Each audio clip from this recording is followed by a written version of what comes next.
જય શ્રી કૃષ્ણ, રાધે રાધે. વિષ્ણુ, અમે રાજીગીરાનો લોટ લીધો છે. રાજીગીરાનો લોટ અહીંયા છે ને 1/3 કપ લીધો અને એમાં લોટ શેકાય એટલું આપણે ઘી સેજ ચડિયાતા પ્રમાણમાં ઘી કરવાનું છે, કારણ કે આજે આપણે આમરસનો મોહનથાળ સિદ્ધ કરી રહ્યા છે. તો રાજીગીરાના લોટને ધીમી આંચે પહેલાં સરખી રીતે આપણે શેકી લેવાનું છે. ધીમી આંચે શેકવાનું, એને હાઈ ફ્લેમ કરશું તો તરત જ લાલ થઈ જશે. ધીમી આંચે શેકશું તો રંગ સુંદર આવશે. પછી એમાં 1 ચમચી જેટલું દૂધ કરી દેવાનું છે, જેથી આમાં સુંદર કણી પડી જાય રાજીગીરાના લોટમાં. અને દૂધ પધરાવ્યા પછી ફરી એને સરખું જરાક શેકવાનું. દૂધ પધરાવશું એટલે નીચે ચોંટવા મળશે, એટલે ઘી નહીં દેખાશે, ઘી બધું શોષાઈ જશે. પણ જ્યારે આપણે આખી સામગ્રી પૂરી સિદ્ધ થઈ જશે ત્યારે ફરી એમાં ઘી ઉપર આવી જશે. તો આ સરખું શેકાઈ જાય એટલે પછી આપણે કેરીનો માવો જે કરી રાખ્યો છે એ માવો આ મોળો જ માવો છે. મોળો ને કેરી તો આમ તો મીઠી જ હોય છે, એટલે એમાં સાકર પધરાવ્યા વગર જ માવો કર્યો છે.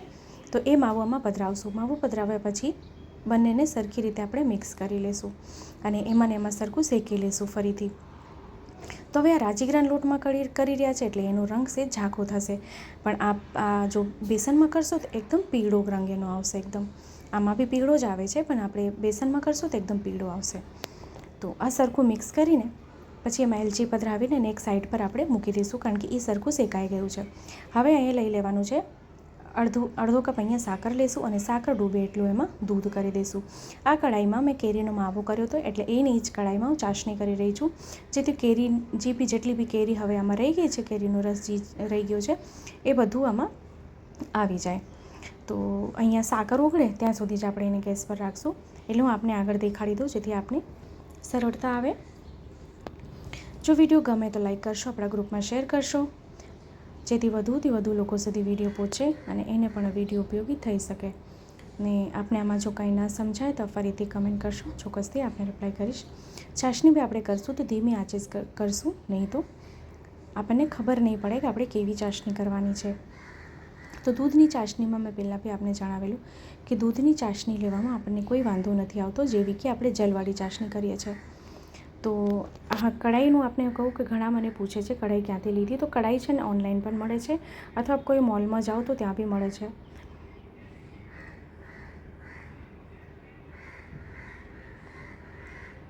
તો આમાં આપણે કેસર પધરાવવાની જરૂરત નથી, કારણ કે કેરીનો જ સુંદર રંગ આમાં આવી ગયો છે. તો આ સામગ્રી આપણે દૂધઘરમાં કરી રહ્યા છે. આપણે બેસનમાં કરશો તો બી સુંદર આ સામગ્રી થશે. અને હા, અને આપ ઘઉંના લોટની સાથે બી કરી શકો છો, એ બી બહુ સુંદર લાગે છે.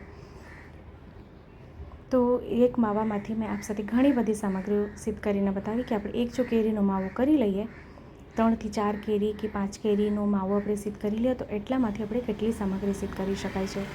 એકને એક સામગ્રી હોય એમાંથી ઘણી બધી પ્રકારની સામગ્રી થાય છે. તો અહીંયા જો આપ જોઈ શકો છો સામગ્રી ઘટ થઈ છે. તો આપણે જે મિશ્રણ તૈયાર રાખ્યું છે એ મિશ્રણ આપણે એમાં પધરાવી દઈશું આવી રીતે, અને એને ફરીથી આપણે સરખું મિક્સ કરશું. હવે એમાં ખાંડ છે એટલે ખાંડ ધીરે ધીરે ઘટ થતી જશે અને સામગ્રી ખૂબ રવાદાર થશે. તો ફરીથી આપણે જે બીજું મોહનથાળ જે કરીએ છીએ આપણે બેસનનો, એને આપણે ચાસણી અલગ અને માવો અલગ કરીને કરીએ છીએ એની સામગ્રી.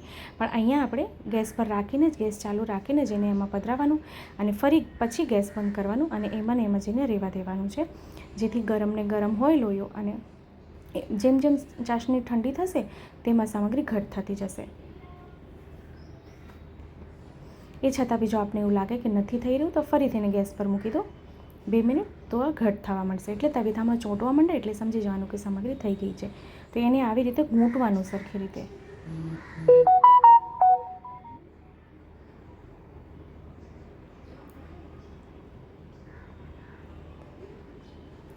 જો જેમ ગોઠશું તો સામગ્રી ઠંડી થાય પછી આવી રીતે એમાં ટાળી દેવાનું છે. એ વિડીયો કટ થયો છે. સામગ્રી ઠંડી થઈ જશે એટલે સરખી સેટ થઈ જશે. ઢીલી લાગશે આપને પહેલાં, પછી એક પ્લેટમાં કે એક ચોકીમાં ગમે ઢારી દેવાનું અને પછી કાજુ બદામના કતરણ થઈને સજાવટ કરી દેવાનું છે. અને આપ નાના મોટા આકારના એ ટૂંક કરી શકો છો. હું અહીંયા મીડિયમ આકારના એ ટૂંક કરી રહી છું. તો આપણે અહીંયા જો સરળતા તેના ટૂંક બી થઈ રહ્યા છે. આ એક દિવસ મેં સામગ્રી રાખી નથી, સેમ ડે જ્યારે સામગ્રી સિદ્ધ કરી ત્યારનું જ છે વિડીયો, ત્યારે જ હું આપ સાથે દેખાડી રહી છું કે કેવી રીતે અહીંયા ટૂંક કર્યા છે આપણે. તો એને હવે આપણે આમનામ રાખી દઈશું કમસે કમ 2 થી 3 કલાક ટૂંક કર્યા પછી, જેથી સરખું આ સેટ થઈ જાય. આમાંથી ઘી બી આપજો તો છૂટું પડે છે. તો આ છે 2 થી 3 કલાક પછી આ સરખું એકદમ સેટ થઈ જશે. આપ અહીં જોઈ શકો છો, એકદમ પ્રોપર થઈ જશે, એકદમ ટૂંક બધા બહાર આવી જશે એના. આપણે જેમ નોર્મલ મોહનથાળ કરીએ છીએ એવી રીતે જ થશે. તો આપ બી આ સામગ્રી સિદ્ધ કરો, શ્રી પ્રભુને ધરાવો અને કમેન્ટ કરીને જણાવો કે વિડીયો આપને કેવો લાગ્યો છે.